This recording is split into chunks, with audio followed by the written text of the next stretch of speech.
Brought to you by... Recharge your day with Sting. Extreme energy, refreshing taste, available countrywide. Sting, live switched on, from the makers of Pepsi. Little under 2 years, and yes, the second visit of Umar Kremlev, the president of the International Boxing Association, is confirmed.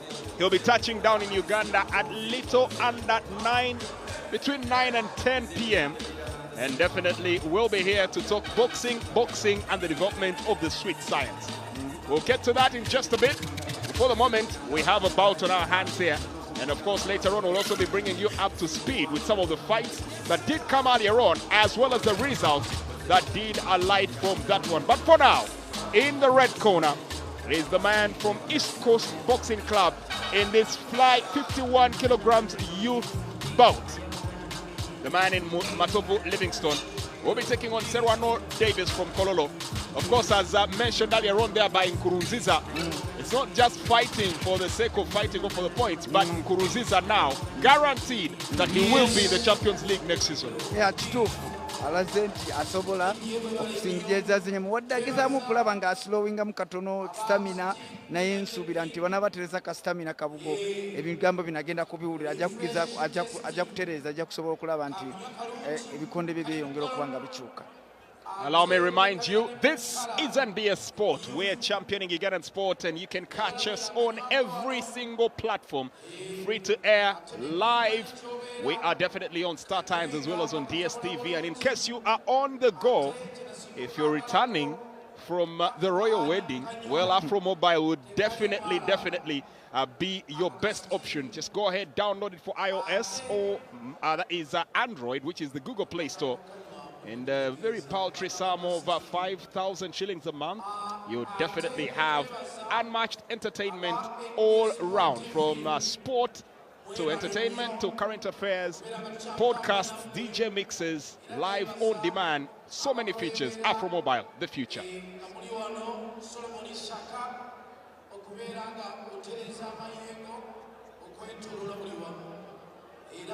As the fighters here get prepped by the referee on what he anticipates from them, we'll be having this bout coming your way in just a bit. This is the Boxing Champions League Season 2, and it just keeps getting bigger and better and brighter. We're underway, round 1 in the light fly, 50 kilograms youth category. Sserwano Livingstone in the red, Sserwano in the blue. Sserwano is definitely one who actually is a southpaw, but tends to switch up and use orthodox like we see him doing here. He's a very, very complicated character, while Sserwano Livingstone is an out-and-out southpaw. Coach Abdu, your take.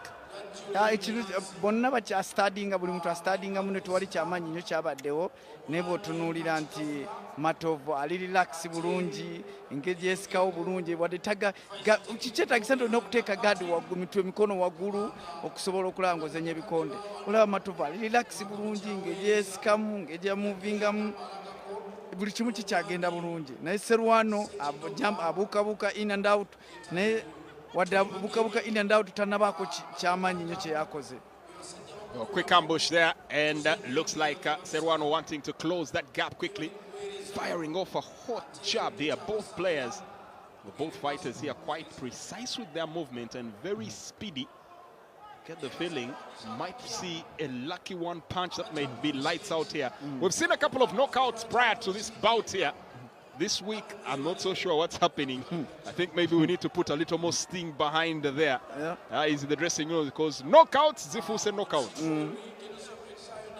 Coming through, looking to throw a quick combo in there. Matovu, but very good and effective with his head movement. Quite economical and making sure he gives a bit of pressure to Sserwano. Now Matovu obuzibu bw'alina movinga bulungi, relaxinga bulungi, ne bwe kituuka mu kkuba alinamu obuzibu. Lusita balansinga, agenda okuba, agenda bugenzi, naye singa engeri gy'aliraxingamu bulungi nga bamukuba. In fact, punch tizimukwata nnyo, aliraxinga bulungi n'avaawo, ne bwe kituuka mu kkuba awakyalinamu obuzibu. Kanyanya Livingstone, as is popularly known, looking to get in here, goes to the body there with a 2-punch choke down, and now leaves himself open and eats in a jab in there. It's a return to sender. Sserwano beginning to utilize both stances. Oof, was a beautiful short hook, short charge, and he throws in a heavy one. It looks like Kanyanya Livingstone might be in a bit of a problem. Referee just checking in there. balina obuzibu bumu engeri gy'owanyisaamu amagulu toyinza kukyusa amagulu in front ya opponent yawo olina okukyusa amagulu n'okyuka orthodox southpaw ng'oli wala netukyukirawo mu maaso ga opponent n'okyukirawo ku ssaawa eyo yennyini naye nga Matovu punches ennungi alina combination z'akuba okuva wansi mu lubuto ezo body punch nnungi nnyo. Sserwano trying to keep his opponent at bay with those taunting jabs there, making great use of the right hand. And the bell goes to signal the end of round one. Coach Abdul. Ya Matovu gundi Matovu alina okwetereza engeri gy'akasukamu emikono alina watuka n'awuba bubi na miss n'awuba bubi miss alina okulaba nti buli wakuba punch nga body ekomawo mangu wabula tagenda yenna n'agwayo. Ne Sserwano alina okulaba nti atunuulira emikono gy'ono engeri gye gijjamu tunuulira emikono giri totunula wansi tunuulira emikono egikuba bwe wotunuulira emikono giri olina ogisalira amagezi ngeri gy'omuvingamu n'ogisala n'oblockinga wabula tolowooza mu kkuba bukubi nga tolowooza mu kukuba lowooza mu kuba n'okukuba lowooza ebintu bibiri kijja kusobola okulaba nga ogenda bulungi naye rawundi eno ngenze ne Matovu. Very, very close round it is, and you have to say there's still quite a lot to fight for in this particular fight. The next round is going to be pretty effective in summing up who will probably get the edge in this particular bout. Round two it is. Matovu Livingstone and Sserwano Davis about to get underway with the second round. Sserwano looking to charge out here. And there you go, a change in stance now coming in from Matovu Livingstone. We talked about that deadly assault that he has, going for the peekaboo style. Relentless, throwing a barrage of punches. But is he landing is the question. Goes to the body. Punches kwa omanyi kati boxing aliwo saawa zino abavuka bangi bayize engeri gy'okyusamu amagulu n'okyuka orthodox n'okyuka ku southpaw bw'oba omanyi okukyuka bulungi kikuyamba kirungi nnyo kati kyekiriwo abavubuka kye bakopye kyekiriwo kati saawa zino naye okyusa otya kaseera kimu olina okukyukira kye balina okusooka okuyiga wabula tokyuka bukyusi oyimiridde in front ya opponent n'okyuka bukyusi awo mu maaso kyukire n'okomawo osobola okulanga okuba punch. Brilliant shoot shining there from Matovu Livingstone, going to the body and then finishing off the combination with a short hook to the head.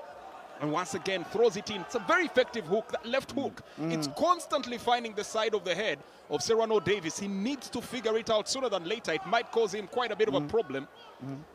Coming in for it there, trying to throw off a couple of jabs. The spring in Sserwano's step has retracted, and right there at a heavy punch. Doesn't seem to be very steady on his footwork here. Going to the body. Good work there coming in from Matovu Livingstone. Tries to swing. Kyenjagala ku Matovu punch nyingi tezimukwata okusinziira ng'abalabe badde bazannya teekawo alina engeri gya moving omutwe n'asalako n'asobola okuba ng'akuba si zonna punch tezimukwata. Heavy uppercut, brutal there, managing to bring Sserwano's head back up. Looks to cut in, going to the body, swings wildly but misses, but good. Yeah. Straight to the body. Bona si babi okusinziira ngeri bazannyamu bw'otunula Sserwano naye siye mubi ennyo mulaba panchi zazikuba asala panchi ne experience yeyawukana bw'otunula mulaba experience yeyawukanamuko katono. Still a couple of seconds in round two before that break to the corners. You could say very, very close round this one has been. Both fighters giving in as good as they could and going in once again to the body. Looks like the instructions are pretty clear here for Matovu Livingstone. Cut that body, cut the spring that has been in the step of Sserwano, and it's been quite effective. Sserwano not moving as swiftly and as lightly as he was in round one. Kituufu bamukubye nnyo olubuto bamuvinga kusika omukono side ne side. Sserwano afeitinga naye bw'otuuka mu kuba akuba busingo punch. Tunula. Gets a short hook there to the face, now to the side. Goes into the clinch as we're down to the final seconds of round one. And there you go, end of round two. It's been a close-knit one, but you have to say a much improved performance from Matovu Livingstone. Yeah. I don't know if Coach Abutebazalwa will agree with me. Kituufu kyoyogera naye Sserwano baba yagala kuwangula fight kyalina okukola alina okulaba nti bw'afeintinze n'ava kuva ku single punch jab kuba combination bulungi punching 3 ku 4 moving vaawo jabbinga kuba combination moving jab moving naye ogenda nosigala n'okuba single jab lw'okuba jab bwoti then Matovu agisala n'akuba combination ze okuva wansi mu lubuto lw'okuba jab asala n'akuba combination bulungi mu lubuto naye round eyokubiri ne Sserwano alese improvement wakiriko kusinzira ne round yasoose bwe yabadde naye nga tikiganda nti Matovu okulaba nti fight bw'aba azanye round esemba yokusatu nga bwe yazanye round esooka ajja kusobola okuba fight ng'agiwangula. Well, we're going into the third round here. Matovu Livingstone and Sserwano Davis.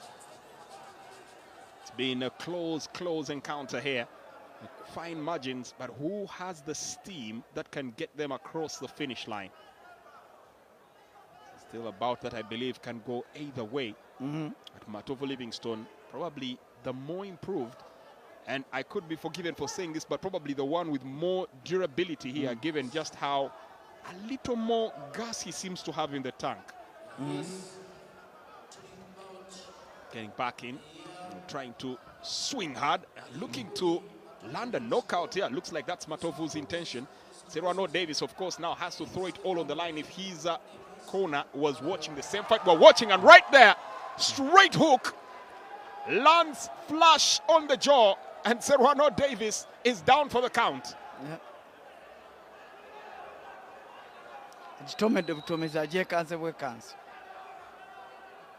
The referee urging to get back the neutral corner. And a knockdown in round 3 here in favor of Matovu Livingstone. Sserwano Davis now has to put fear out of his mind and keep the fight on. For Sserwano, sorry, that is for Matovu, needs to realize he's in the lead now, especially with that knockdown. Yeah. Don't go in guns blazing for the knockout. You might get yourself knocked down as well. Yeah.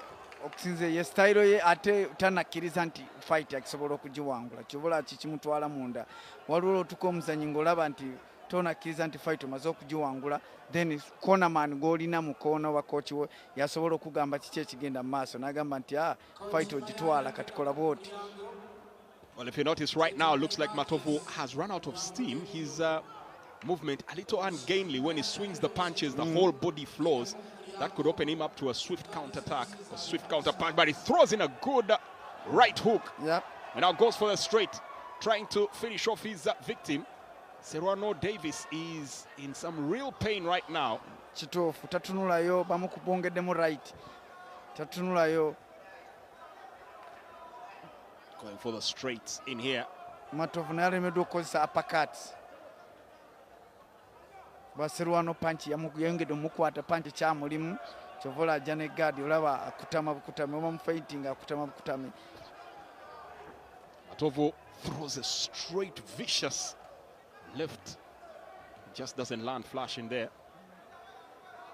A bit of rabbit punching in there, and the referee may have to break that up sooner than later. Both fighters continue to trade petty blows, mini slaps in there as well. Now the clinching. This is where Matovu alemeddwa okuba uppercut olaba Sserwano akutama buli ategeera nti agenda kuwuba swing n'ajjawo omutwe. Well, instead Davis is the one attempting to use the uppercut. Swinging low, you wonder why he's not utilizing that uppercut like Coach Abutebazalwa is insisting. Livingstone, Matovu, that might be his shortcoming in here in what has otherwise been a bout that has largely got his way. And now both fighters clinching and waiting for the bell that does save them from the torturous conditions that they're going through. And it's the end of the round as well as the end of the fight. Matovu Livingstone and Sserwano Davis. Coach Abutebazalwa, your take on the fight? Nze njagira ne Matovu. Sserwano asobodde okuteekawo embeera naye nga titejja musobozesa okulaba nga wangula fight. Naye nga nze manya Sserwano ngenze ne Matovu. Taddewo embeera wadde mubaddemu obuntu butono nnyo buwulamu tamanyi alemeddwa okuba uppercut, alemeddwa okuba punch straight punch ziganya kuba swing left yengeja swing naye nga tekimugaana kulaba nga awangula fight.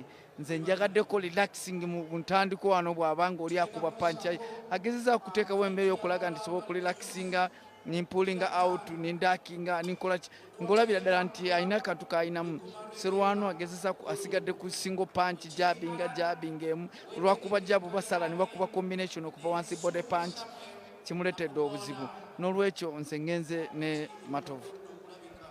All right, we'll see if Coach Abdul Tebazalwa's discussion or discourse is what is maintained by the judges. Let's go down to the ring announcer for the final verdict in this bout.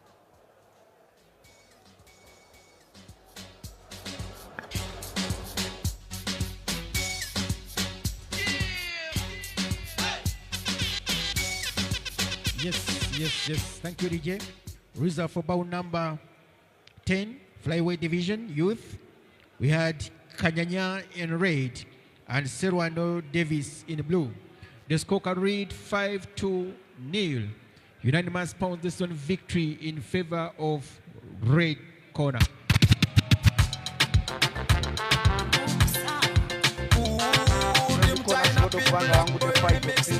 ataddewo embeera omulabi nga atlist abadde alina ekintu kyalina Sserwano agezezaako n'ebiganya kuba single punch katunulayo oluusi atandise okutamba amukubye punch ez'amaanyi right mwisiza bubi okusobola okulaba nti asobodde okukakkana. Of course, kyesobola okubagamba mukono gwange obulungi nti tukyakuba kikonde ku kikonde kuba muntu omusule ku ttaka. We are still in the unfinished business this edition nga munnange tukyali mu unfinished business. Week 15 yakumala business naye bannange woba olina remote kwata giteke ku side nkuleetera ebinyuma mukwano wansuubiza wi anti naga owulira otya muli muti yes mpulira bulungi naye nga siina powa nina lemerako bulemezi ekirooto kyange sikuba abaawano nja kuba abazungu era omwaka ogujja ndi kushuwa ennyonyi ngino girinya ewulira otya nti omusipi ogenda kukwatako owangula stage eddako tonsudia omusipi gwabe eriti nze ndi youth wabitegedde nnyo nenga mukwano gwaffe ffe tukusuubiza mukwano gwange bintu birungi soka osembera wansuubiza bidala wakoze bidala soka osembera imirira bulungi obuzibu bwavudde obuzibu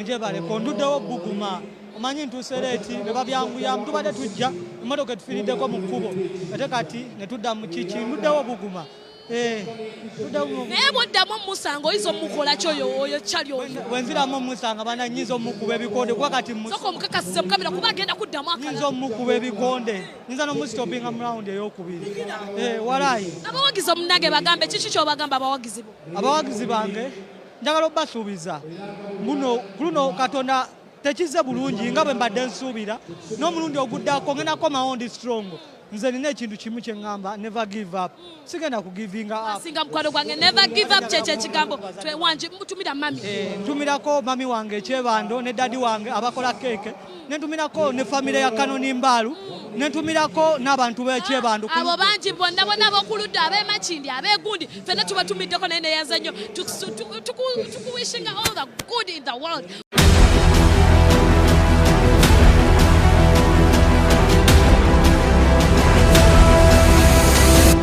Brought to you by Recharge your day with Sting. Extreme energy, refreshing taste, available countrywide. Sting, life switched on from the makers of Pepsi.